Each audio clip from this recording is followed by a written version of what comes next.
Welcome back to PNG Pulse, your go-to source for news and updates in Papua New Guinea. Today we're diving into a critical issue. Is Bougainville on the path to independence, or is it still caught in a 20-year political standoff? Prime Minister James Marape's recent trip to New Zealand has brought new attention to this ongoing struggle. Today's update is packed with insights that could shape the region's future.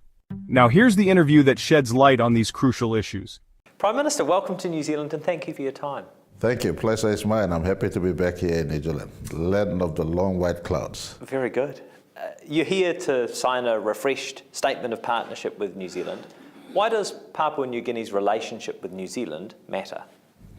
Well, New Zealand has been with us since day one, amongst the 9 foundational countries that have strong bilateral relations with us up till today.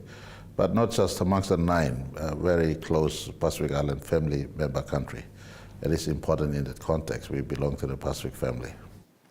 This year marks 50 years since Papua New Guinea's independence.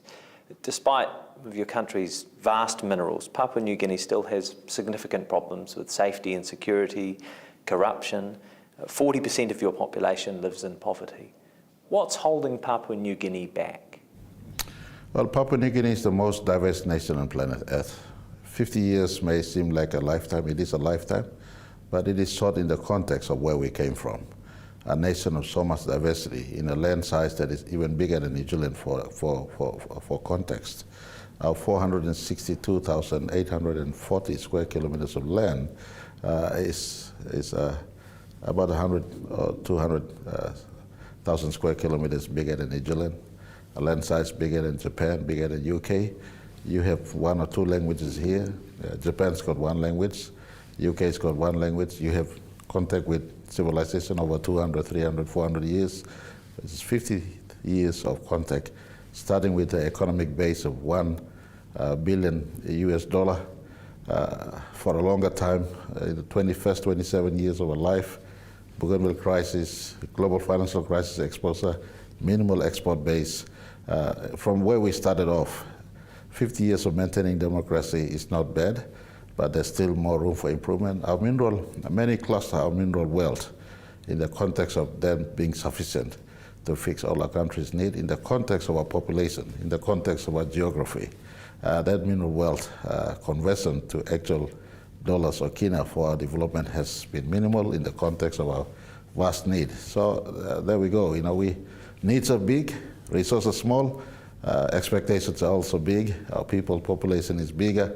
Population has been growing above economic growth the last 50 years, and so my government took office in 2019 with a concerted effort to grow the economy first and foremost, so that we can have the basket to feed a growing population. Your region is the subject of intensifying geostrategic competition. You recently signed a deal with Australia worth $600 million that will see Papua New Guinea get a team in the NRL. Most analysts interpreted the deal as a measure to block China's strategic aspirations in the Pacific. Does China need to be contained? Not necessarily. China and Papua New Guinea, and likewise China and New Zealand, China and USA, China and Australia have also strategic relationship in the context of economy. We have economic relationship as well as we have other aspects of our foreign relations. Australia, New Zealand, USA, and the West are strategic political partners for us. They have been government-to-government partners for so long. But with the East, we have strategic government-to-business, business-to-business relationships. So those aspects of relations differ, whilst at the face of it, there's a nation-to-nation relationship, but below that, you have different aspects of relationship. And we maintain those aspects of relation with China that is healthy and beneficial for PNG, especially in the space of business and commerce, but we will not compromise other aspects of relationship elsewhere. You haven't released the full detail of that deal yet. Do you accept that that deal, from a security perspective, is designed to contain China's aspirations in your region? Not necessarily, Jack. The agreement with the Australian Rugby League is totally isolated from any security relationship. Although government to government, we have an understanding that security relations we relate with Australia, especially for our police. And so that relationship doesn't compromise our other bilateral aspects of our relationship with China, for instance. The Rugby League bid we had with the National Rugby League was a strategy to unite our country, a country that is passionate about rugby league. At least one sport, a team can galvanize the diversity we have into one focus. And part of our strategy beyond 50th year, we felt rugby league will play a bigger role in uniting our country.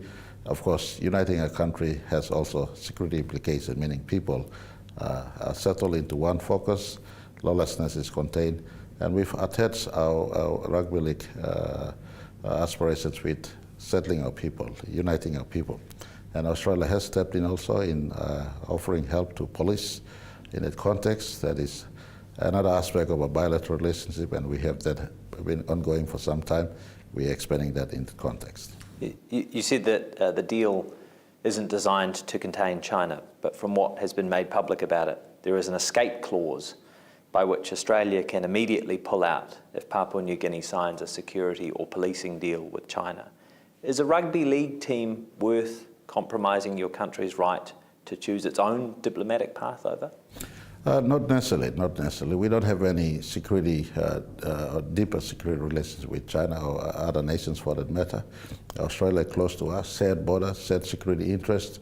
Our borders are very, very close. The closest from PNG mainland to Australian island is about a kilometer.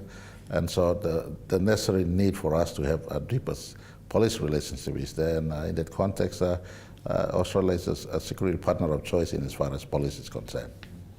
2 years ago, you signed a defence deal with the US worth about US $1 billion. Under the new administration, the US has put tariffs on its allies and brought the future of NATO into question. Can countries like Papua New Guinea trust America right now? Relationship with USA is much deeper than relations with an administration of USA. It's intrinsic, it's value-based, and so it goes beyond a 4-year term of our president. And we don't associate PNG with USA based on our administration's ideology or worldview. Canada might have said the same thing a few months ago. Canada has its close proximity interest and right and to discuss at their own level from the bilateral context. PNG, Australia, PNG hardly trades with, I beg your pardon, with USA. We have minimal trade relations with USA. We have not been dependent on USA aid for much part of our 50 years. We trade elsewhere, and so we're sufficiently covered in as far as our trade relations is concerned. Given our country's peacekeeping history, New Zealand has a keen interest in the future of Bougainville. As Prime Minister of Papua New Guinea, do you support Bougainville independence? There's a process. That's a process that will facilitate the peace process. Bougainville have voted for independence, but independence was not the only issue in 2001 when the peace agreement was signed. I want to thank New Zealand government then and up till today for forever standing with Papua New Guinea in aspirations to bring forever peace in Bougainville. And peace in Bougainville also includes looking into the option of independence they exercise during the vote. So there's a process that is running, including the result coming to Parliament. I cannot preempt the outcome of the process. Parliament will have a handle on this matter. At the moment, we're going through consultation that is allowed by PNG Constitution and the Bougainville Peace Agreement. So when the process is retired with, then I'm at a place to comment. I appreciate there is a process, but as leader of your country, you must have a personal position. In principle, do you support the right of Bougainville's people to choose their future path, to choose independence? I have a duty to defend Section 2 of my Constitution, and that is the sovereignty established in 1975. Which is to say you don't support Bougainville independence, in principle? You necessarily don't have to put words into my mouth. Well, what does that mean? If you have a duty to uphold Section 2 of your Constitution, which is sovereignty in your view, how should we interpret that when it comes to the independence issue for Bougainville? Respectfully, as I did indicate, the process is running its course. I'm the Prime Minister of Papua New Guinea, and I'm entitled to reserve my opinions. In 2019, in accordance with the Bougainville peace agreement that you referenced, Bougainville residents overwhelmingly, comprehensively voted in support of independence. So far, your parliament has refused to table the results, and the impasse, as you mentioned, is subject of mediation by Sejiri Mataparai. Just give us your side of that. Why has Parliament so far refused to table those results? I don't think Parliament has been provided with the opportunity to deal with the result as yet. It hasn't been brought to Parliament. The referendum result is still with the government of Papua New Guinea and the autonomous government of Bougainville. We're going through the phase of the process that is allowed by the Constitution. Section 342, subsection 1 of the Constitution allows for consultation. That is the process we're going through. That is the process in which Jerry has been brought in to moderate on. Is currently moderating on the steps that will take place to usher in the results into Parliament. So Parliament hasn't been given the opportunity to have a handle on the matter as yet. Do you feel that that process is helping you to progress? Are you making progress through that consultation?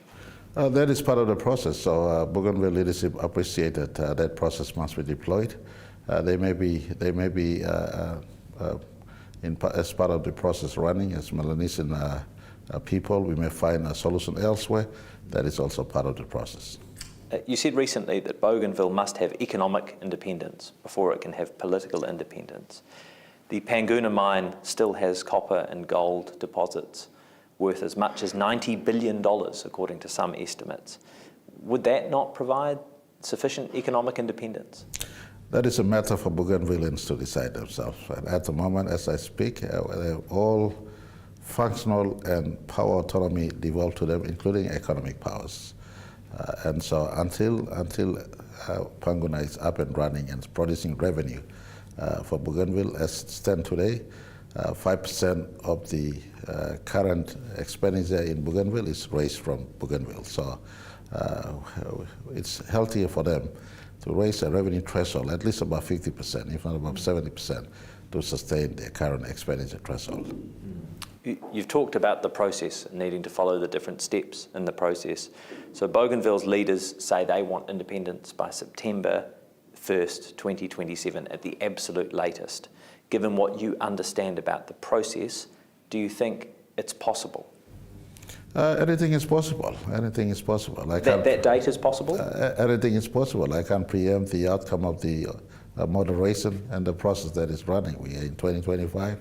So a time period in 2026 until 2027. Again, Parliament is bigger than James Marape. Parliament decides. The Parliament have a mindset of its own. If Bougainville were to have independence, do you think that would trigger other independence movements within Papua New Guinea? We have, we are a nation of so much diversity, the most diverse nation on planet Earth. And so it's not Bougainville versus PNG, a color versus another color, a language versus another language. It's a series of a set of languages in Bougainville versus over 800 languages in Papua New Guinea, all having their own traditional governance and worldview. 50 years ago, we were isolated from each other. Today, we conglomerate of tribes into one sovereignty. And so in that context, the 20 other provinces exist in our country. They're not showing much sign of restlessness in terms of detachment from our nationhood, but provinces are crying out for autonomy. Bougainvilles have been pace setters prior to 1975. They want to be on their own. The provincial government systems we have today was introduced at the backdrop of Bougainville's cry for independence. Mind you, the September 1st date was a September 1st date in 1975 when they declared unilateral independence. That's 15 days prior to our national independence. As a compromise, provincial government was brought into existence in Papua New Guinea. And we have 21 provinces today, and Bougainville as a special region. And so I can't disillusion myself from the fact that stand possibility into time, into the future. Other parts of our country may see Bougainville setting pace. And one thing many forget is that at the barrel of a gun, the quest for peace was brought in. And so we have so much prevalence of gun also in other parts of our country. Other parts of our country can, fight with the national government and then said, all right, let's truce, have peace, and part of that could be referendum for independence. That is a dangerous precedent in a nation of so much diversity. So as Prime Minister today, my due care is not just to the present, but also to the future. So we work this path diligently. In the time between now and when we're dealing with the rest of Bougainville, we're trying to entrench the rest of our country into absolute clarity in law that no one must talk about autonomy and move to independence at the same breath. You mentioned that peace was ultimately achieved having had so many of the people in your country facing the barrel of a gun. Is there any foreseeable scenario in which you would support the use of military force in Bougainville? We will put into law in our constitution that never again into the future will PNG Defence step into Bougainville. Never again will PNG Police step into Bougainville. And that leaves my concern for Bougainville open. Whilst PNG Police and PNG Defence will not step into Bougainville, what will happen if lawlessness re-emerges in Bougainville? In the Bougainville crisis, we had fractures also.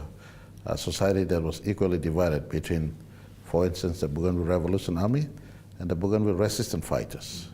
The generation of children of those factions still remain today. And so as part of my bigger scheme of things in the concern of Bougainville, there's a concern running into that space. What happens if lawlessness emerges into time? Because PNG Defence and PNG Police will never step into Bougainville ever again. Scars are too big. We don't want that scar to reopen again. I know another region or independence movement you are sometimes asked to comment on is the future of West Papua. In your view, has Indonesia breached human rights in West Papua? I'm not in a place to comment on. The United Nations has been asked to look into that concern of human rights abuse in West Papua and Indonesia. Other Pacific nations, such as Vanuatu, have strongly supported West Papua's cause. Given you share a landmass, why isn't Papua New Guinea taking a stronger position when it comes to West Papua independence? We have affinity, we have share of concerns, but at the moment they're part of Indonesian sovereignty. Sovereignty matters belongs to Indonesia. We have our own sovereignty. The defense of our sovereignty is as important as talking about the greater Melanesia. Papua New Guinea is part of the RSE seasonal worker scheme here in New Zealand. From your perspective, what are the upsides and the downsides of that program? Well, in my view, no negatives for us. We have more personnel to deploy to New Zealand if ever New Zealand needs more workers. Papua New Guinea has abundance of youthful population. We want to send educated youths down, those who are educated up to year 12. So when they're working here, they could also be, we find spaces for them to study here in New Zealand, into especially skilled areas where New Zealand will need, as well as PNG needs. And it's a long-term investment in our view for not just sending casual, temporary, part-time workers, but sending our youths who can come work and also study here, work here in skilled work areas, as well as bring them back home to utilize their skills. So for us, no downsides. It's a space that we can utilize to send many of our youths who are unengaged back home, work here, study here, possibly work again after study, or if not, come back home with additional skills. Are you open to expanding the scheme, to sending more people? We have the luxury of population. Well, some other Pacific Island nations, they're sending it from a smaller pool of population, 100,000, 30,000 people, 40,000 people. We have 10 million people. Of the 10 million, about 6 million are youthful Papua New Guineans, and we can easily afford 5,000, 10,000 workforce to come down here. You lead a government which, as you've mentioned, oversees one of the most diverse and incredible countries on earth, incredible landscapes, 830 languages, diverse tribes. What don't people in other countries understand about Papua New Guinea? Good people. Good people. We know that. Intrinsically deep inside, you come in, you go to the villages, it's far, far different from the headlines you read overseas. It's what to encourage everyone. Come out there, people care, people love, people share. people tolerate, even in the midst of their own situations. They do reach out for visitors amongst them. And as leader of Papua New Guinea, what is your vision? When you leave office, whenever that is, what would you like Papua New Guinea to look like? A better country than what I inherited from, a better country, where health, education is available to people, people are economically empowered, and lawlessness is no more. So what do you think? Is Bougainville finally on its way to independence, or is it stuck in limbo? Drop your thoughts in the comments below. And remember, don't forget to like and subscribe for more updates right here on PNG Pulse.